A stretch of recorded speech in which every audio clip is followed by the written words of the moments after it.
है छोटा सा छोटी सी आशा, मस्ती भरे मन की भोली सी आशा। नमस्कार, मी कामाक्षी बर्वे, बर्वा स्किन थेरपीकडून.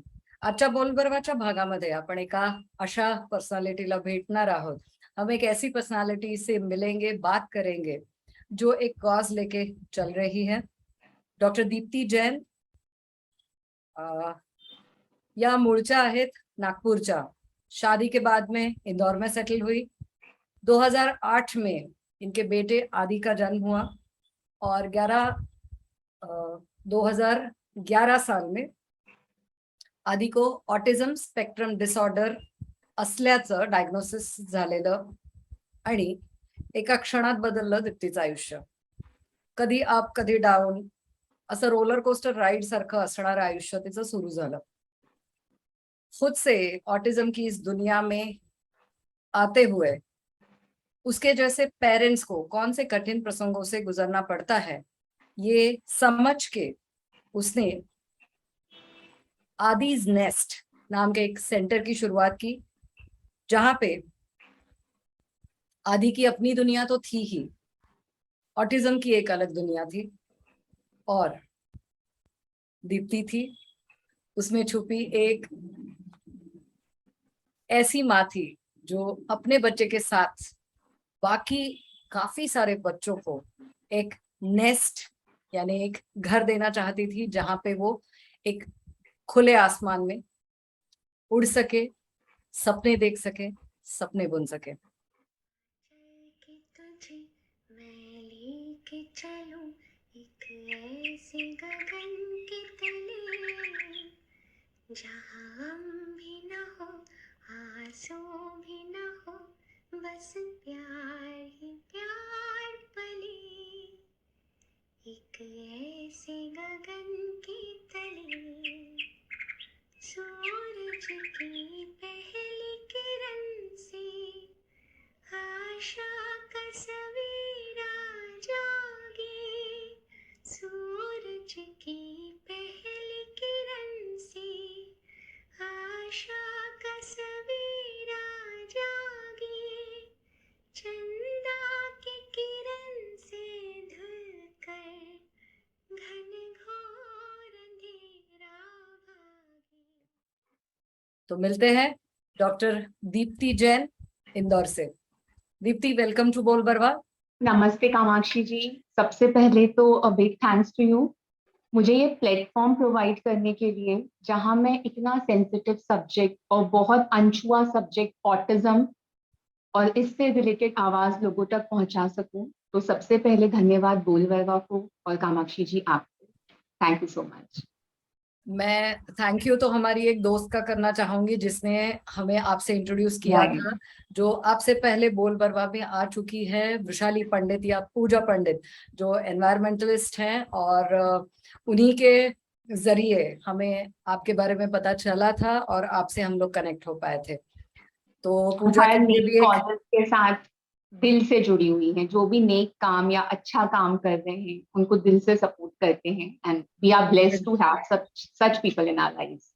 तो इन्हीं सारे अच्छे लोगों की वजह से शायद कुछ कॉजेज ऐसे होते हैं जिनसे अलग अलग लोग जुड़ पाते हैं. उसमें से ही एक कॉज है जिसके लिए आप लड़ रहे हो, ऑटिज्म. मेरा पहला सवाल आपसे यही रहेगा, क्या है ऑटिज्म और इसकी शुरुआत उम्र के कौन से पड़ाव से समझ में आती है या होती है, क्या कहेंगे आप? So medically autism is a neuro developmental disorder या न्यूरो डेवलपमेंटल कंडीशन, जिनके फीचर्स होते हैं बच्चों का पुअर आई कांटेक्ट होता है, वो अपनी बातें शब्दों के जरिए या जेस्चर्स के जरिए या पॉइंटिंग के जरिए लोगों तक कन्वे नहीं कर पाते हैं. बिहेवियर इश्यूज होते हैं, इनका अटेंशन स्पैन, फोकस या सिटिंग टॉलरेंस, एक जगह शांति से बैठ के पढ़ना सीखना, इसका स्पैन बहुत कम या ना के बराबर होता है. हाइपर एक्टिविटी होती है, स्पीच डिले होता है या स्पीच एब्सेंट भी होता है कई बच्चों में थ्रू आउट लाइफ. उसके बाद अपनी रूटीन को लेके बहुत रिजिड होते हैं, कंपल्सिव ऑब्सेसिव डिसऑर्डर के साइंस होते हैं नए लोगों से मिलना, लोगों से इंटरेक्ट करना, अपने पीयर ग्रुप में मीनिंगफुली खेल पाना इन लोगों के लिए पॉसिबल नहीं होता है, अपने टॉयज से मीनिंगफुली खेल पाना इनके लिए पॉसिबल नहीं होता है, लोगों से ह्यूमन कनेक्शन डेवलप करने में इन्हें बहुत कठिनाई आती है। तो ये अपनी ही दुनिया, अपने ही शेल में सीमित होकर रह जाते हैं। दुनिया के हिसाब से बोल चाल व्यवहार, स्कूल में सेट होना, सोसाइटी में सेट होना, ये ऑटिस्टिक बच्चों के लिए या इंडिविजुअल के लिए बहुत चैलेंजिंग होता है।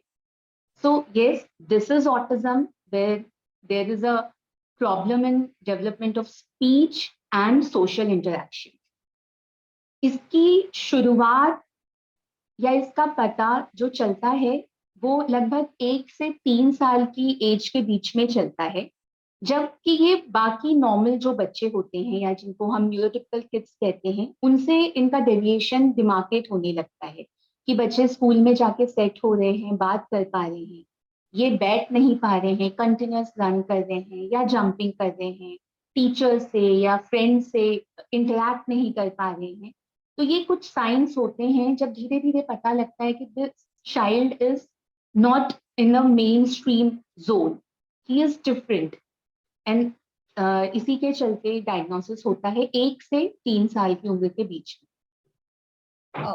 मेरा उम्र के किस पड़ाव में ये पूछने का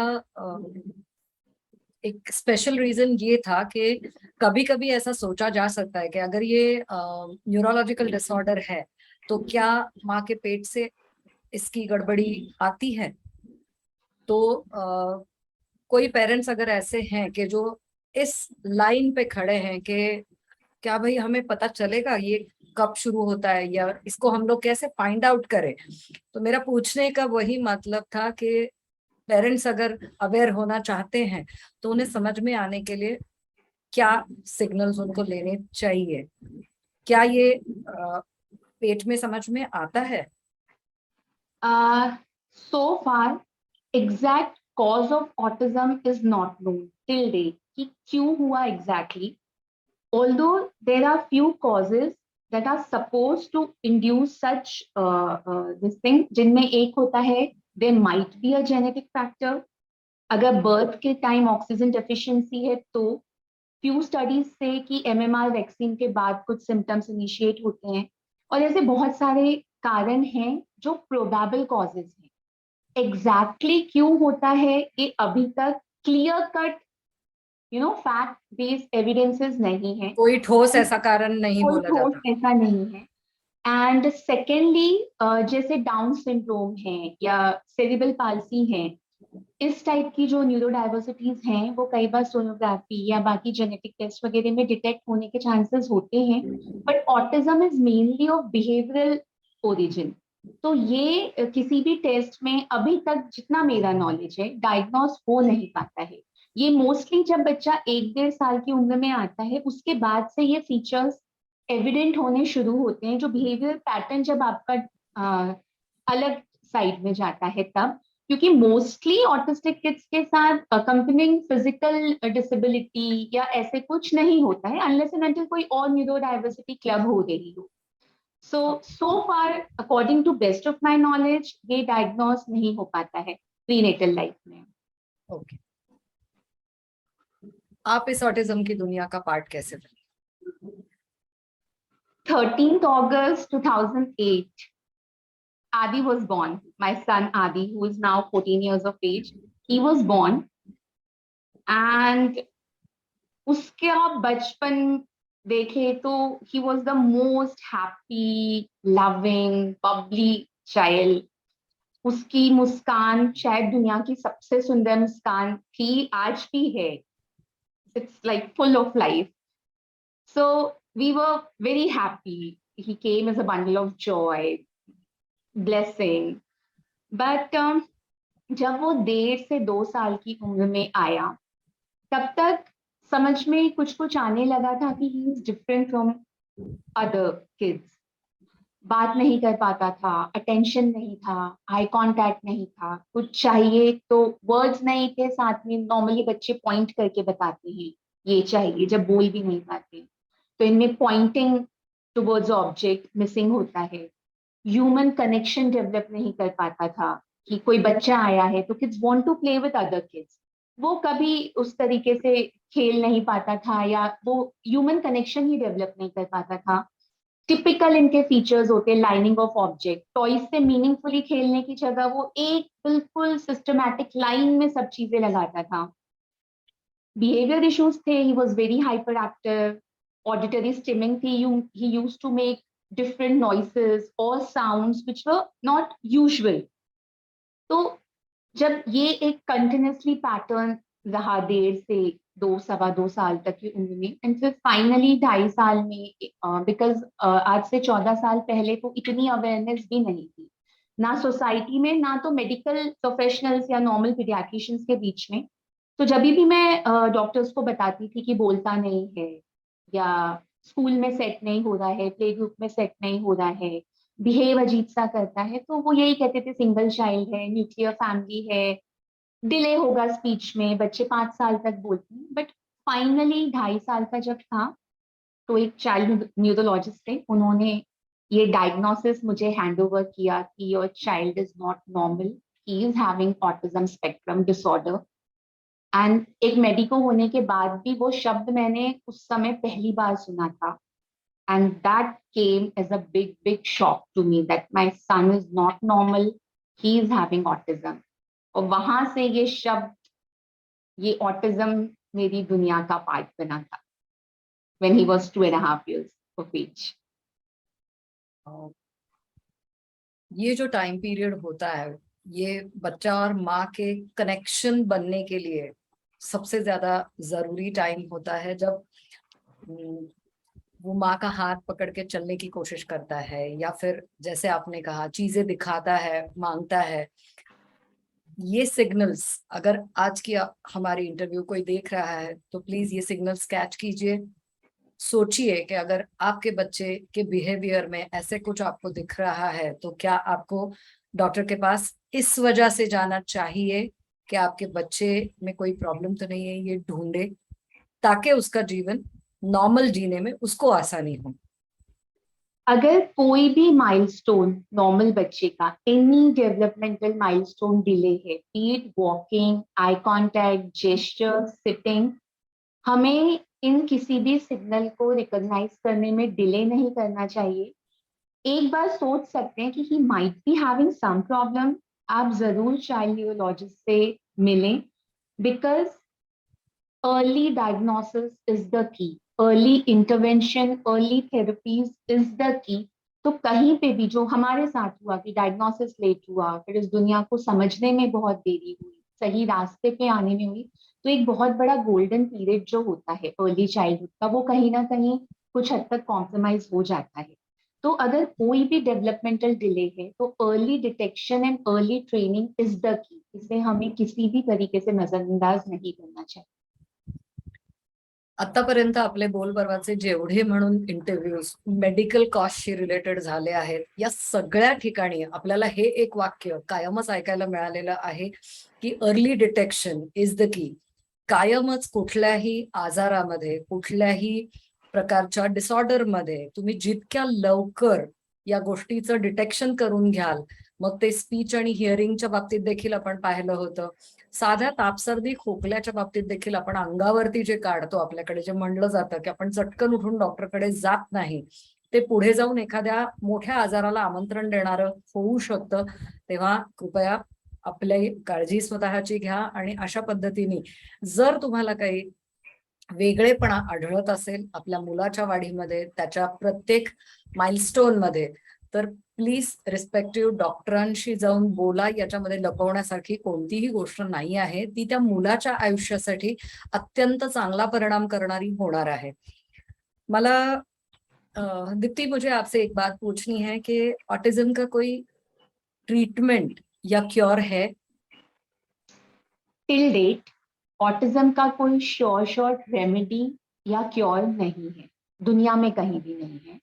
but yes, there are some reliable therapy approaches, जैसे occupational therapy, speech therapy, behaviour modification therapy, और इस टाइप से कोई और कुछ और रिलायबल थेरेपी अप्रोचेस हैं जिन्हें अगर हम सही समय में सही डायरेक्शन में एक टीम बनकर, parents, teachers, therapist, neighbours, family members, अगर एक टीम बनकर उसको इम्प्लाई करते हैं, तो जो एक सही एज में सही दिशा मिलती है और टाइम वेस्ट नहीं होता, तो वो बच्चे के नॉर्मल माइलस्टोन्स को अचीव करने में बहुत हद तक कारगर होता है। बट येस, इसके बाद भी आप अगर बेस्ट ऑफ थेरेपीज भी इम्प्लाई करते हैं या ऑप्ट करते हैं, बट टिल डेट ऑटिज्म या हर ऑटिस्टिक बच्चे को रिकवर करने या क्योर करने के लिए एक शॉर्ट रेमेडी है, सो फार ऐसा कुछ भी नहीं है। It's a very long process, in most of the cases it's an endless journey. Autism उनकी दुनिया का पार्ट है, इट्स नॉट अ बीमारी कि आपने 4 साल मेहनत की और बच्चा ऑटिस्टिक नहीं है। जो बहुत हाई फंक्शनिंग ऑटिज्म हम जिनको कहते हैं, जो बहुत इंटेलिजेंट होते हैं या किसी पर्टिकुलर स्किल में दे आर लाइक मास्टर्स और काफी हद तक नॉर्मलसी में अपनी लाइफ को इंडिपेंडेंटली जी पाते हैं, वो भी हमेशा ऑटिज्म के साथ ही जिएंगे। कुछ फीचर्स हैं ऑटिज्म के जो उनके साथ रहेंगे। तो ऑटिज्म को बीमारी की तरह से देख के उसका ट्रीटमेंट करना is not right according to me as a mother. What I have understood from my journey, it is their world. Autism उनकी दुनिया है, ये पैटर्न उनकी दुनिया है। तो उनकी दुनिया में जाकर हम कितना मैक्सिमम उनको ट्रेन करके फंक्शनली इंडिपेंडेंट बना सकते हैं, that should be our aim. बहुत बढ़िया सी बात बताई आपने, जो आपके अपने अनुभवों पे आधारित है कि इसका कोई क्योर नहीं है। आपको श्योर क्योर नहीं, श्योर ऐसे कुछ नहीं है। आप चेंजेस ला सकते हैं लेकिन पूरा नहीं बदल सकते। तो लगता है कि उनको हमारी दुनिया में लाने से अच्छा है कि हम ही उनकी दुनिया में चले जाएं। कुछ हद तक उन्हें अपनी दुनिया में लाना बहुत जरूरी है, बिकॉज वो चीजें, वो नॉर्मल माइलस्टोन्स या सो कॉल्ड सोसाइटी के नॉर्म्स के हिसाब से सेट होना इसीलिए भी जरूरी है कि उन्हें भी फंक्शनली इंडिपेंडेंट होना जरूरी है, ताकि आगे जाके उन्हें अर्निंग अपॉर्चुनिटीज मिल पाए, समय रहते प्रॉपर लर्निंग अपॉर्चुनिटीज मिल पाए। But even if we put our lives, तो भी देयर इज अ लिमिट उनको उस जोन में लाने की। तो सही तरीका यह है कि कुछ कदम वो आगे बढ़ाएं सोसाइटी के साथ सेट होने में, और कुछ कदम सोसाइटी उनकी दुनिया के साथ समझने में, उन्हें अपने साथ मिलाने में कुछ कदम सोसाइटी आगे बढ़ाए, ताकि कहीं ना कहीं एक मिडवे में आकर ये अपनी एक प्रॉपर लर्निंग और लेटर अर्निंग अपॉर्चुनिटीज सोसाइटी में ढूंढ पाए। एक सवाल मैं आपसे पूछना चाहूंगी कि जब ये डायग्नोसिस आपके सामने आके खड़ा हो जाता है, तो क्या होती है उसके बाद एक माँ या दोनों पेरेंट्स की जर्नी? सबसे पहला क्वेश्चन जो मैंने अपने आप से पूछा था, और जितने ऑटिस्टिक पेरेंट्स या मदर्स के साथ मैं कनेक्टेड हूँ, सबसे पहला क्वेश्चन यही आता है कि मैं ही क्यों, मेरा बच्चा ही क्यों। क्योंकि जब आप बच्चा प्लान करते हैं या तो बहुत सपनों के साथ, वो एक अलग ही दुनिया प्लान करते हैं और ये एक अलग ही दुनिया हमें मिली होती है। तो सबसे पहले तो वही सेटबैक आता है कि मैं क्यों, मेरा बच्चा क्यों। बट उससे हमें बहुत जल्दी उबरना पड़ता है, क्योंकि एक औरत फिर भी कमजोर होकर बैठ सकती है, एक माँ नहीं बैठ सकती। और वो इतना डिफिकल्ट टाइम उसके बाद स्टार्ट होता है कि एक तो उस समय हमें ये दुनिया कुछ पता नहीं होती है, उसके बाद हमें बोला जाता है कि ये थेरेपीज कराने से ये इम्प्रूवमेंट आएंगे।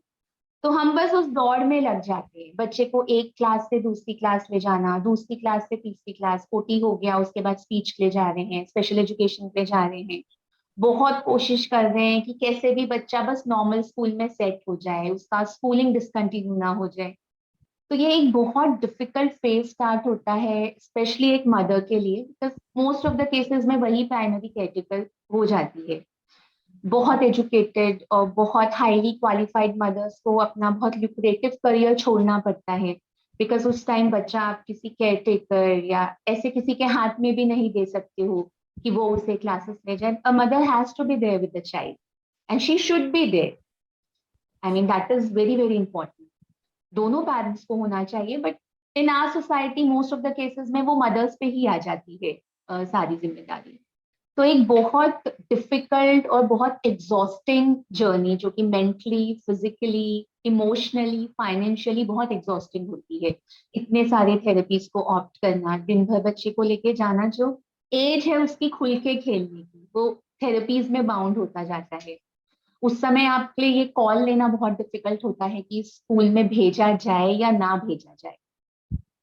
वो कॉल लेना बहुत डिफिकल्ट होता है कि नहीं हम भेजना चाहते हैं या नहीं ये सेट हो रहा है, तो आप पूरी कोशिश करते हो कि कैसे भी ये स्कूल में सेट हो जाए, जबकि वो बच्चा उस समय रेडी है ही नहीं उस एनवायरनमेंट में सेट होने के लिए। जहाँ वो जा रहा है वहां उसकी दुनिया को समझा नहीं जा रहा है, तो उस पर प्रेशर बहुत ज्यादा आता है। तो बच्चे और माँ दोनों के लिए एक बहुत एग्जॉस्टिंग और बहुत ड्रेनिंग जर्नी स्टार्ट हो जाती है जैसे ही डायग्नोसिस होता है।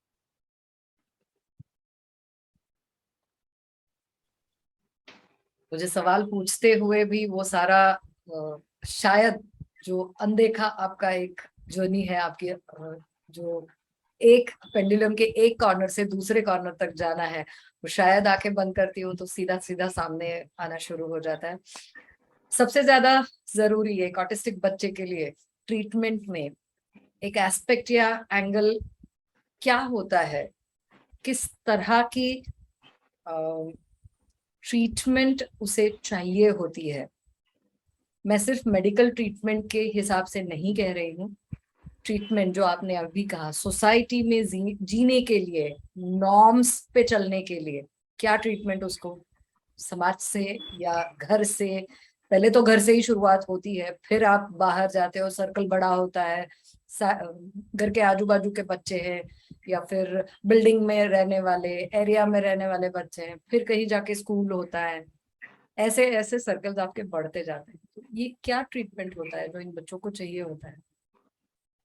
सबसे इम्पोर्टेंट है इनकी दुनिया, इनके चैलेंजेस को समझना, कि जो चीजें इन्हें नॉर्मलसी से अलग करती है, कि नहीं बोल पा रहे हैं तो क्यों नहीं बोल पा रहे हैं। कंटिन्यूस अगर जंपिंग, रनिंग या किसी ऑब्जेक्ट को लेके या किसी मूवमेंट को लेके फिक्सेशन है, तो what is the reason behind that. जब हमें कॉज समझ में आता है, जब हमें ऑटिज्म की दुनिया समझ में आती है कि कंटिन्यूस रनिंग ये क्यों कर रहा है, तब हमें उसका तरीका समझ में आता है कि इसे अब हम डाइवर्ट कैसे कर सकते हैं। अदरवाइज जब तक हमें ऑटिज्म की दुनिया या उनके बिहेवियर या एक्शंस के पीछे का रीजन समझ में नहीं आता है, हम उन पे अनड्यू प्रेशर डालते हैं। You can not run, you have to sit, without understanding कि why they are running, why they are jumping. when you understand the cause, this is their sensory need or there might be a problem in their vestibular system, तो कैसे हम उनको एक particular जगह दे सकते हैं, वो समझा सकते हैं कि यहाँ पे आप जंप कर सकते हो। तो जो भी आपका अगर उस समय की सेंसरी नीड है, where you feel like jumping, you can go to that corner or to your trampoline or to your jump pillow, you can jump there। और जब वहां पे आपकी वो क्रेविंग या सेंसरी नीड खत्म हो गई है, then you have to come and sit here on the chair. तो ये तरीका होता है उनको सिखाने का। सबसे पहले आपको उनकी दुनिया को समझना होगा, उनके बिहेवियर पैटर्न के पीछे क्या रीजन है उसको समझना होगा, और फिर उसको मॉडिफाई करने का सही तरीका क्या है ये समझना होगा। तो धीरे धीरे चैलेंजिंग बिहेवियर्स कुछ हद तक सबसाइड होना स्टार्ट होते हैं, क्योंकि उनको उस नीड के लिए एक जगह मिल गई है या एक टाइम मिल गया है। तो बाकी पूरा दिन उसको करने की उनकी इच्छा थोड़ी थोड़ी कम होती जाती है।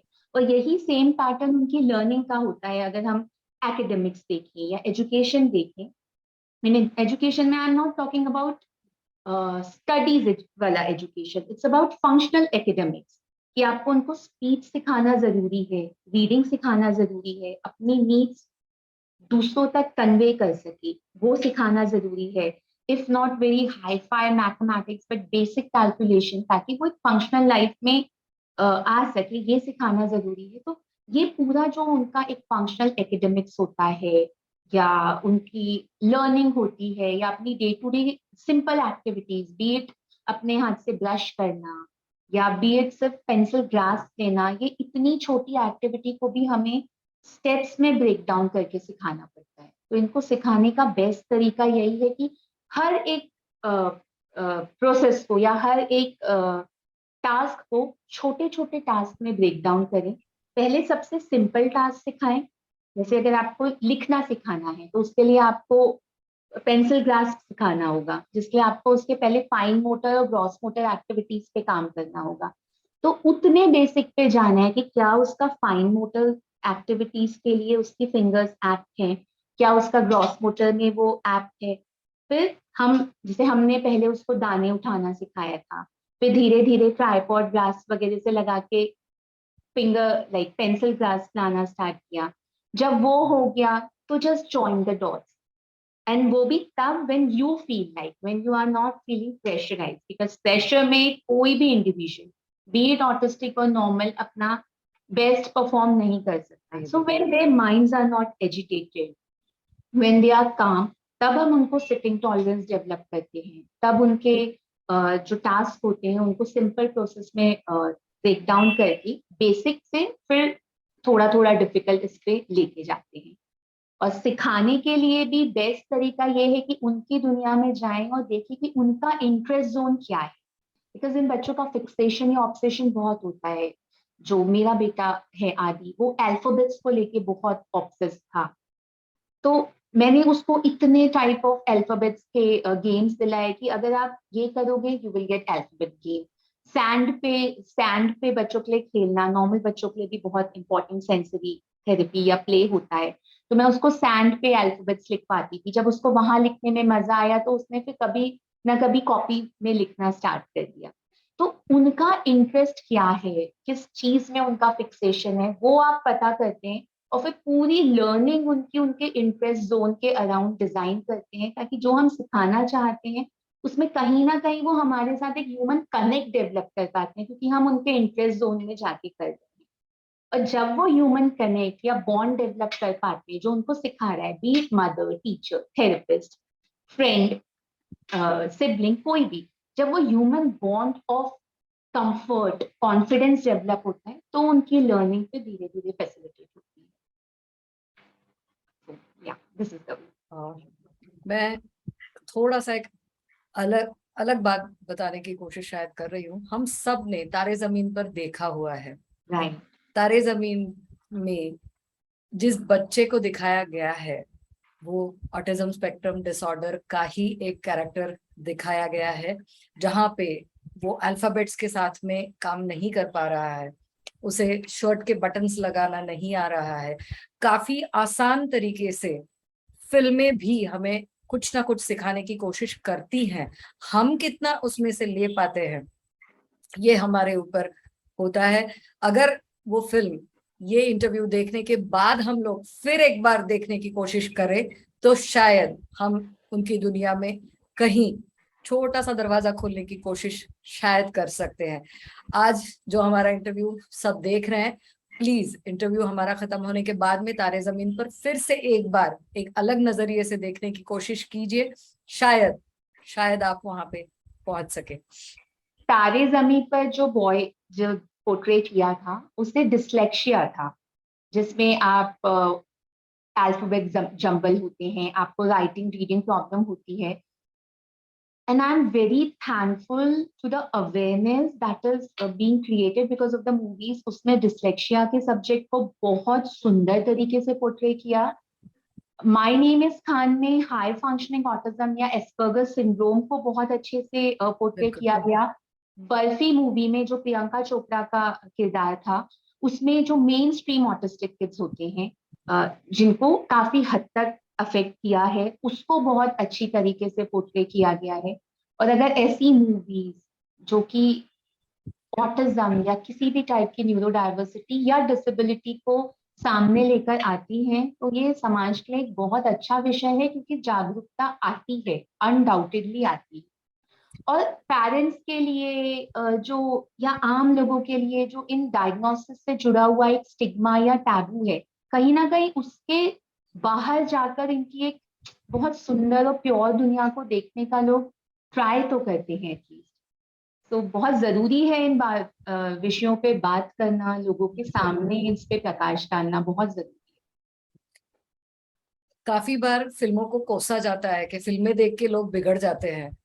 एक दूसरा तरीका भी होता है कि फिल्में देख के कुछ कुछ समझ भी जाते हैं। उनमें बहुत से जरूरी। ये 3 फिल्में जो आपने अभी बताई थी, ये तीनों फिल्मों में हम लोगों ने अलग अलग तरीके के कुछ ना कुछ डिसऑर्डर्स जरूर देखे हैं। प्लीज कनेक्ट करने की कोशिश करिए उसके साथ में कि ये क्या दिखाना चाहते हैं। ये सिर्फ फिल्म नहीं है, उससे कुछ मैसेज ये लोग देना चाहते हैं। शायद आज दीप्ति भी हमारे साथ जो बातें कर रही हैं वो भी कोई मैसेज ही देना चाहती हैं। इन बच्चों के बारे में आसानी से गलतफहमियां बनाई जा सकती हैं उनके बात करने के तरीके के साथ। आई कांटेक्ट नहीं होना, आपके आंखों में आंखें डाल के नहीं बात करना, यहाँ देखना वहां देखना, इस तरह से बोलना या बर्ताव से। तो सोसाइटी स्कूल में क्या प्रॉब्लम्स फेस करने पड़ते हैं जो इन ऑटिस्टिक बच्चों के साथ में बहुत ज्यादा दिखाई देते हैं। क्योंकि इन बच्चों का बिहेवियर अलग होता है नॉर्मल बच्चों से, भाग रहे हैं या चिल्ला रहे हैं या हैंड क्लैपिंग कर रहे हैं और अपनी बात भी कन्वे नहीं कर पाते हैं, तो कई बार इनको बैडली बिहेव, बैडली पैरेंटेड, ब्रैट्स, ये टैग्स भी लगाए जाते हैं। जबकि इट्स नॉट कि उनका बिहेवियर गलत है या उनकी परवरिश गलत है। It is a genuine medical problem.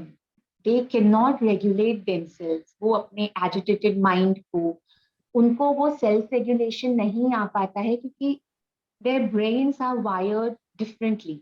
हमारे आपके जैसे उनके ब्रेन्स की वायरिंग नहीं है, तो उनको वो अपनी बॉडी को, अपने थॉट्स को, अपने एक्शंस को रेगुलेट करना नहीं आता है।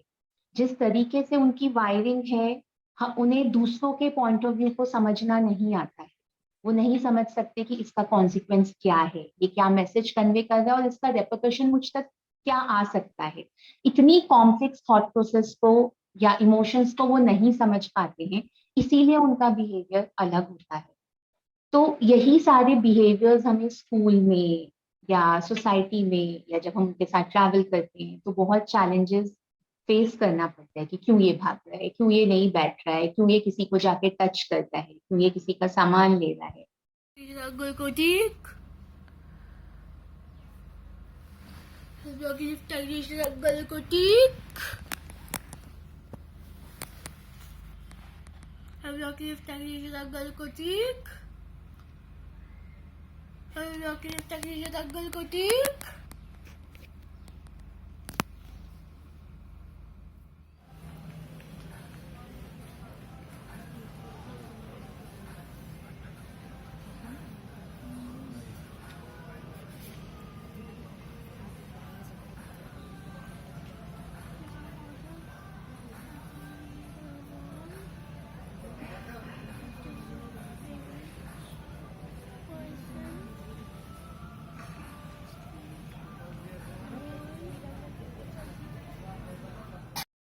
बट अगेन आई से कि जब हम अवेयरनेस क्रिएट करते हैं स्कूल्स में, सोसाइटी में, फैमिली में, तो जब लोग समझते हैं कि अगर ये क्लास में बैठ के कुछ कर रहा था और अचानक से उठ के भाग गया, that means he is not badly behave, that is his sensory need.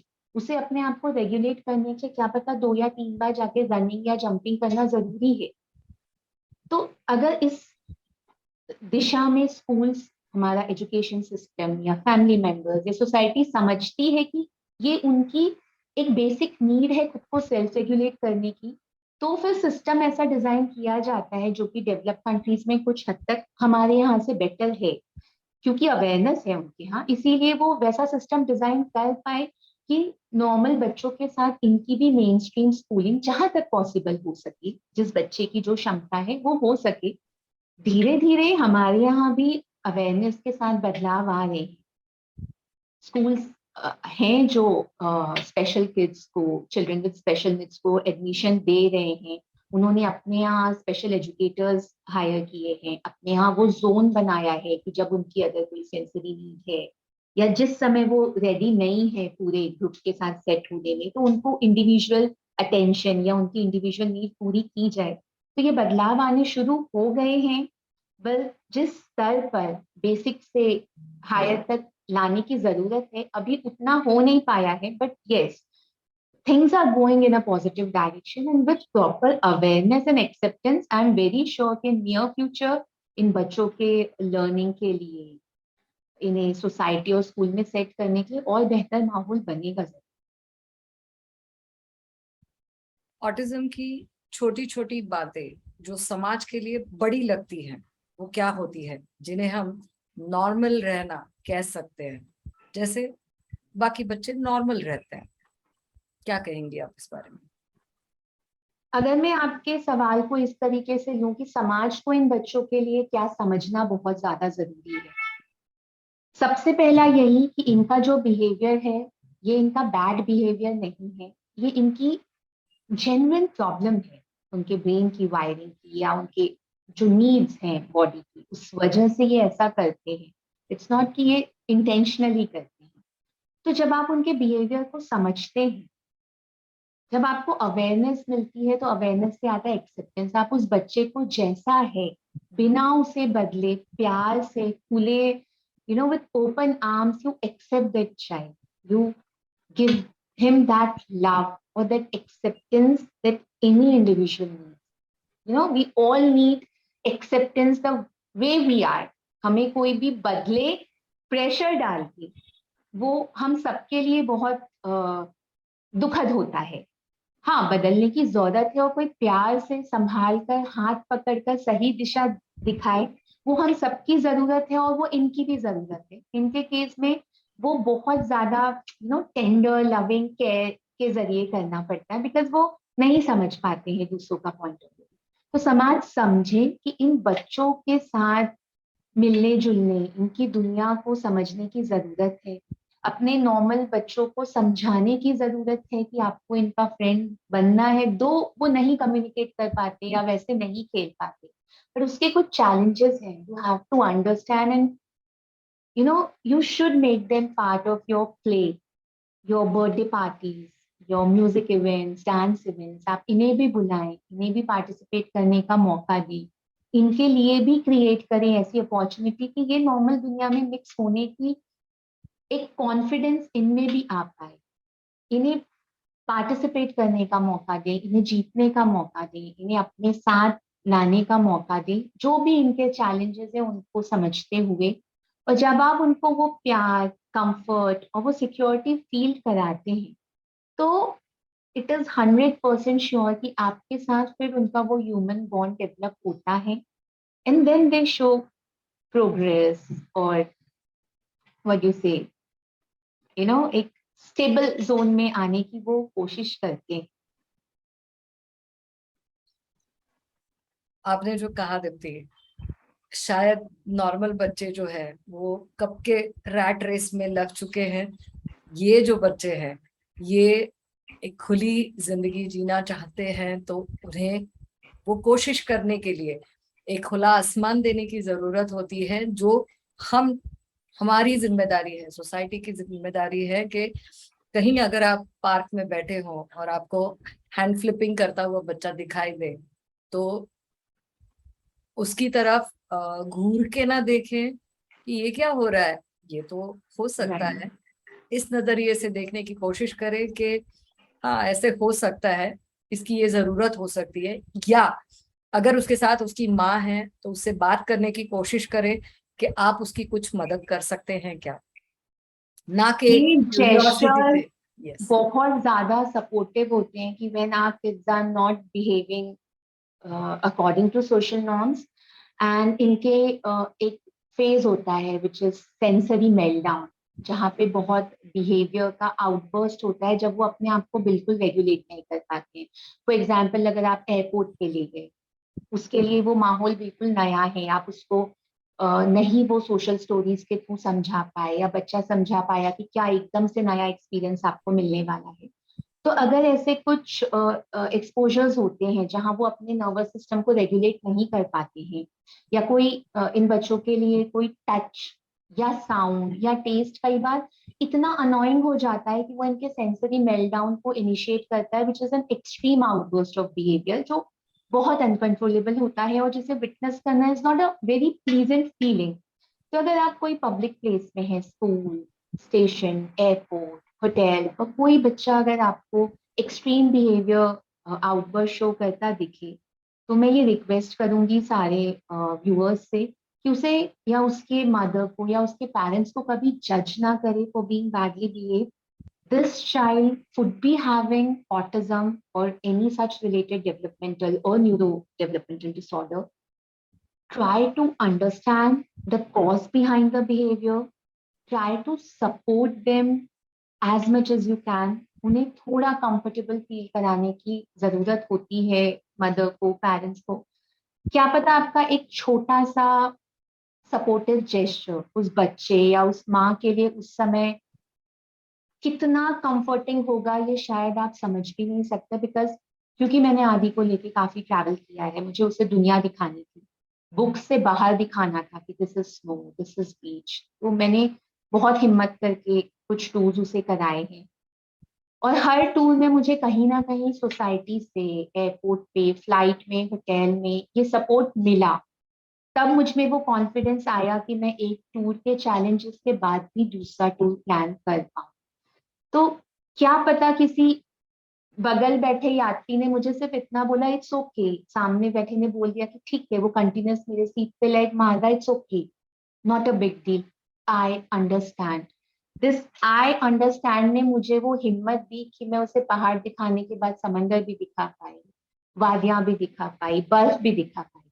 उसने अगर मेरा कॉन्फिडेंस मुझे डीमोटिवेट किया होता, इशू बन गया होता, तो शायद अगली बार मेरा कॉन्फिडेंस भी हिला होता. तो इतने सारे अनजान एंजल्स मुझे मिले जिन्होंने मुझे आगे बढ़ने की हिम्मत दी, जिन्हें पता भी नहीं था कि उनका वो एक सेंटेंस मुझे कितनी हिम्मत देके चला गया. So I'm lucky to get some wonderful people in the society, some known faces, some completely unknown, जिन्होंने हर एक कदम पे आगे बढ़ने की हिम्मत दी है. आप सबसे गुजारिश है वो अननोन फेस बनने की कोशिश कीजिए, जो शायद दीप्ति जैसी किसी मदर को कंफर्ट कराने में मददगार साबित हो, तो वो आगे जाके कुछ नया करने की जरूर सोचें. बिल्कुल.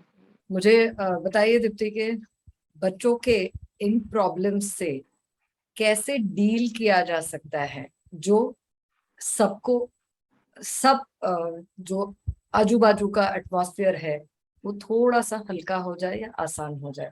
किस तरह से हम लोग ये कर सकते हैं, या आप एक ऑटिस्टिक बच्चे की माँ होने के एक्सपीरियंस से आप ये कर पाई?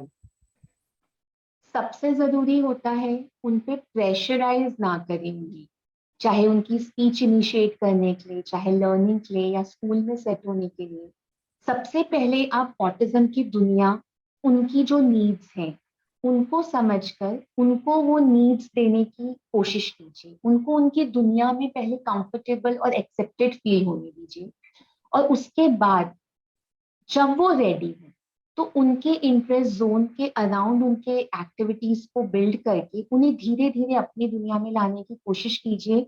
वो भी तब जब वो मेंटली, इमोशनली रेडी हैं आपका हाथ पकड़ के कुछ हद तक आपकी दुनिया का पार्ट बनने के लिए.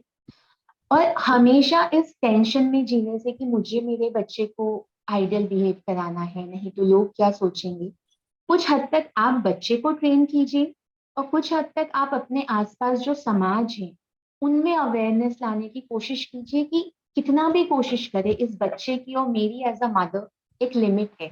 पर अगर आप थोड़ा समझेंगे, आप इन्हें मौका देंगे इनके चैलेंजेस के साथ आपकी दुनिया में आने का, तो कहीं ना कहीं एक बैलेंस बनेगा और ये बच्चे समाज की मुख्य धारा से, मेन स्ट्रीम से जुड़ने में कामयाब हो पाएंगे. Sequences: cat, whale, crab, monkey, hen.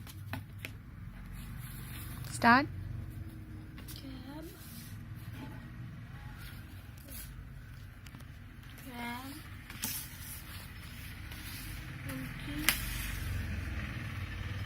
hen. Cat, whale, crab, monkey, hen. Excellent, Adi. Very good.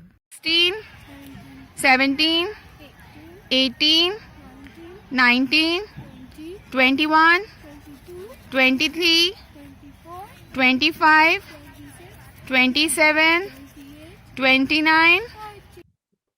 मुझे लगता है आम पेरेंट्स के लिए ये समझना भी बहुत जरूरी है कि जो वर्ड आपने यूज किया रैट रेस, कि आज नॉर्मल बच्चों पे इतना प्रेशर डाला जा रहा है कि why 90, why not 95, why this college, why not this college in university. और जब आप ये समझेंगे कि कोई मदर या कोई बच्चा शायद 5 साल से सिर्फ इसलिए मेहनत कर रहा है कि उसका बच्चा 5 वर्ड्स बोल पाए, अपना नाम बोल पाए, या एक finger grasp, pencil grasp develop कर पाए, तब आपको समझ में आएगा कि how blessed you are blessed with a healthy body and a healthy mind, and people are struggling for such basic milestones for years they are struggling to achieve. तो you feel blessed. और जो आज की date में depression इतना common होता जा रहा है because we have started ignoring the little little blessings in life. और जब आप दूसरे के मेजर चैलेंजेस देखते हो तब आपको वो फीलिंग ऑफ ग्रैटिट्यूड आता है कि we are blessed with so many wonderful things. तो कहीं ना कहीं नॉर्मल बच्चों को या उनके पेरेंट्स को भी ये मैसेज जाएगा कि how wonderfully blessed you are. Perfect, बहुत सुंदर बात आपने बताई है दीप्ति के हमारे पास जो है उसके लिए हमें शुक्रगुजार होना चाहिए, और जिनके पास नहीं है उनके लिए हम लोगों को प्रे करना चाहिए कि वो भी उनके पास आ जाए। मुझे एक बताइए, सोसाइटी या समाज का क्या रोल हो सकता है इन बच्चों की तरफ जो इन्हें नॉर्मल जीवन जीने में आसानी कर सके? सोसाइटी, समाज, स्कूल इन बच्चों के चैलेंजेस के साथ इन्हें सारे एक्टिविटीज में इनवाइट करें। इन्हें भी स्कूल की एक्टिविटीज में पार्टिसिपेट करने का मौका दें। अगर आपके नेबरहुड में कोई है, आप उन्हें अपनी पार्टीज में इनवाइट करें विद द कंसिडरेशन कि they might behave differently. Teach your normal kids to be nice to such kids, to have that compassion, kindness and understanding. जो भी लोग उनसे कम हैं या जिनमें कोई भी कमियां हैं, उनको उनकी कमियों की वजह से साइडलाइन करने की जगह उनको उनकी कमियों के साथ एक्सेप्ट करें, उन्हें भी मौका मिले, उन्हें भी एक्सपोजर्स मिले, उन्हें भी अपॉर्चुनिटीज मिले उनके चैलेंजेस को समझते हुए। सो ये सोसाइटी, फैमिली, स्कूल्स अगर करें तो it can make a beautiful difference in their life. आपके साथ बात करते वक्त दो शब्द तो रिपीटेडली आ रहे हैं, एक्सेप्टेंस और अवेयरनेस। वो तीसरा ए क्या है जो हम लोगों को देखने की जरूरत है, जो नॉर्मल लोग हैं उनको देखने की जरूरत है? वो तीसरा ए क्या है? Number 1 is awareness, number 2 is acceptance, and number 3, it's not A, I would say it's E, that is empowerment. Empowerment as a mother, as a parent, as a school, as a society. Empower yourself with the right knowledge, with the right environment, with the right surrounding, with the right mindset, and with the right resources. इन सारी चीजों को अगर एक साथ मिला दे तो इस दुनिया में हम भी आ सकते हैं, और इन्हें इन बच्चों को भी इस तरफ की जो दुनिया है वहां लाना आसान हो सकता है। बिल्कुल। मुझे एक बात बताइए, नॉर्मल जीवन जीने के लिए इतने सारे चैलेंजेस जो आदि ने फेस किए हैं और आदि के साथ में आपने भी फेस किए हैं, तो इसके बाद भी क्या इन बच्चों की ऑफिशियल लर्निंग या स्कूल लर्निंग पॉसिबिलिटी है उसकी कि ये नॉर्मल स्कूल में जाते हैं बच्चे? To a certain extent, yes. Depends कि बच्चा ऑटिज्म से किस लेवल तक ग्रसित है। वैसे इसका कोई माइल्ड, मॉडरेट, सीवियर ऐसा कोई स्टैंडर्डाइज कैटेगराइजेशन होता नहीं है। बट जैसे अगर मैं समझाना चाहूँ तो कई बच्चे हैं जो वर्बल हैं, जिनमें कुछ हद तक सोशल स्पीच है, सिटिंग है, या एक्सट्रीम बिहेवियर इश्यूज या एक्सट्रीम सेंसरी नीड्स नहीं है। इन बच्चों की स्कूलिंग तो बहुत अच्छे से पॉसिबल है अगर स्कूल थोड़ा अवेयरनेस लाए, थोड़ा उनकी नीड के हिसाब से रिसोर्सेज या स्पेशल एजुकेटर हायर करे, तो इनकी मेन स्ट्रीम स्कूलिंग तो बहुत अच्छे से पॉसिबल हो पाती है। अभी भी हमारी समाज में शैडो टीचर या ये जो कॉन्सेप्ट एक मदर या एक पेरेंट और स्कूल को समझना जरूरी है, जो कि डेवलप कंट्रीज में बहुत अच्छे से एक साकार रूप ले चुका है, हमारे यहाँ धीरे धीरे आगे बढ़ रहा है। कि नॉर्मली स्कूल में होता है कि एक टीचर 30 या 40 के ग्रुप को सिंगल हैंडेडली डील कर पाती है, पढ़ा पाती है। पर क्योंकि उनका इन बच्चों का लर्निंग स्लो और एक टिपिकल पैटर्न पे चलता है, तो इन्हें कई बार एक सपोर्टिव एड की जरूरत होती है, जो वो इंस्ट्रक्शंस इनको इनके तरीके से कन्वे कर पाए और उन्हें एक 1-to-1 जो कहते हैं सपोर्ट या एड प्रोवाइड करा सके। तो ऐसे कंडीशन में एक शैडो टीचर जो स्पेशली इस बच्चे के साथ कुछ साल तक, जब तक कि वो फंक्शनली इंडिपेंडेंट नहीं हो जाता, उनकी जरूरत होती है। तो अगर इस तरीके से हम उनकी लर्निंग डिजाइन करते हैं, तो यस, ये भी मेन स्ट्रीम स्कूल में सेट होते हैं। कई बच्चों ने मतलब अपने आप को बहुत अच्छे से सेट किया है स्कूल में। कुछ के स्ट्रगल्स बहुत दिनों तक चलते रहते हैं। मुझे क्योंकि जिस समय मैंने आदि के साथ मेन स्ट्रीम स्कूल में, मैं खुद 1 साल उसके साथ शैडो टीचर बन के गई, फिर भी क्योंकि उस समय उसका बिहेवियर इश्यूज ज्यादा चैलेंजिंग था, स्कूल्स में या हमारे एजुकेशन सिस्टम में अभी भी वो मॉडिफिकेशन से अवेयरनेस उस लेवल पे नहीं आई है जो इन बच्चों को सेट करने के लिए जरूरी है। तो मुझे डिसकंटिन्यू करके होम स्कूलिंग या होम प्रोग्राम पे शिफ्ट होना पड़ा था। लेकिन अगर हम एज अ टीम काम करें, स्कूल, थेरेपिस्ट, पेरेंट्स पेरेंट्स भी बहुत अच्छे से अपने आप को नॉलेज लेके एम्पावर करें, तो बहुत हद तक यस, इट इज पॉसिबल। इन बच्चों की शिक्षा या पढ़ाई या जीना सिखाना किस तरह से करवाया जा सकता है, इन्हें सिखाने का सही या नॉर्मल तरीका, जिसे सही कहा जा सकता है, मैं नहीं कहूंगी कि यही तरीका सही है, लेकिन सही तरीका इनको सिखाने का क्या होता है। जैसे आपने बोला कि प्रोग्राम्स को तोड़ो, छोटे छोटे पार्ट्स में डिवाइड करो, इसके अलावा भी क्या और कुछ ऐसे तरीके हैं जो इनको सिखाए जा सकते हैं? सबसे पहले तो एक, when you are enlightened with the right kind of knowledge and vision towards autism, तो आप सबसे पहले तो जो इनके एक एज रिलेटेड डेवलपमेंटल माइलस्टोन्स हैं, उनको समझते हैं कि किन किन एस्पेक्ट्स में बच्चा लैकिंग है और सबसे पहले किन एस्पेक्ट्स पे काम करना जरूरी है। क्या पहले एजुकेशन लर्निंग पे जाना ज्यादा जरूरी है, या पहली मेहनत होनी चाहिए जो हम ADL कहते हैं, एक्टिविटीज ऑफ डेली लिविंग, कि वो खुद से ब्रश कर सके, नहा सके, अपने कपड़े पहन सके, अपना पानी पी सके, क्या वो प्रॉपरली च्यू कर पाता है, कहीं कोई ओरोमोटर इश्यूज तो नहीं है कि बच्चा खा नहीं पा रहा है या च्यू नहीं कर पा रहा है, या जो एक्सट्रीम सेंसरी नीड्स होती हैं कि अगर कंटिन्यूस बच्चा भाग रहा है और 2 मिनट की भी सिटिंग नहीं दे रहा है, तो आप कोई भी लर्निंग कैसे इंड्यूस करेंगे। तो पहले उसकी सिटिंग टॉलरेंस बढ़ाना, उसके लिए कैसे उसके माइंड को रिलैक्स करना जरूरी है। तो हम हमेशा एक प्रोग्राम बना के चलते हैं कि आज की डेट में किन एस्पेक्ट्स पे काम करना सबसे जरूरी है। जैसे नॉर्मल स्कूल में करिकुलम होता है, वैसे इन बच्चों के लिए करिकुलम या टाइम टेबल बनाते हैं जो आज के टाइम में, आज की एज में उसका फंक्शनल इंडिपेंडेंट होने के लिए जो चीजें ज्यादा जरूरी है, उन पे ज्यादा मेहनत पहले की जाती है।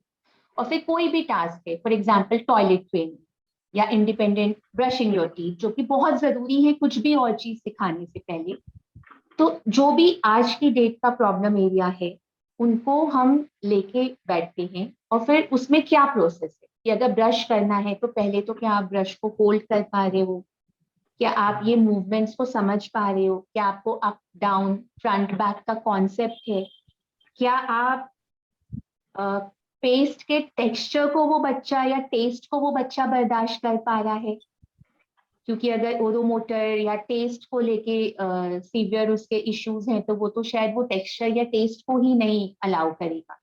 तो जो आपने पूछा कि सोसाइटी लेवल पे या गवर्नमेंट लेवल पे और हम इन बच्चों को कैसे सपोर्ट कर सकते हैं, क्योंकि इनकी अपनी बॉडी की नीड्स होती हैं किसी भी डिसेबिलिटी की। अगर ऑटिज्म को देखें तो जंपिंग, रनिंग, सम टेक्सचर्स दे एक्सेसिवली सीक और एक्सेसिवली अवॉइड, या अगर कोई ब्लाइंड है या कोई हैंडीकैप्ड है तो उनके रैम्प होना या स्पेक्टिकल होना या सपोर्ट होना जरूरी है। वेस्टर्न कंट्रीज में भी है, इंडिया में भी कुछ सिटीज में आ गया है। गवर्नमेंट ने इनके लिए सेंसरी पार्क्स डिजाइन किए हैं, जहाँ पे वो एक पूरा पब्लिक प्लेस उस तरीके से डिजाइंड है जो इनकी नीड्स को फुलफिल करते हुए इन्हें भी खुले में अपनी जिंदगी जीने और एंजॉय करने का मौका देती है, जहाँ अलग अलग टेक्सचर्स के रैम्प्स होते हैं, ताकि इनकी जो सेंसरी क्रेविंग्स हैं या अवॉइडेंस है उन दोनों को बैलेंस किया जाए, इन्हें भी वो अलग अलग टेक्सचर्स मिले।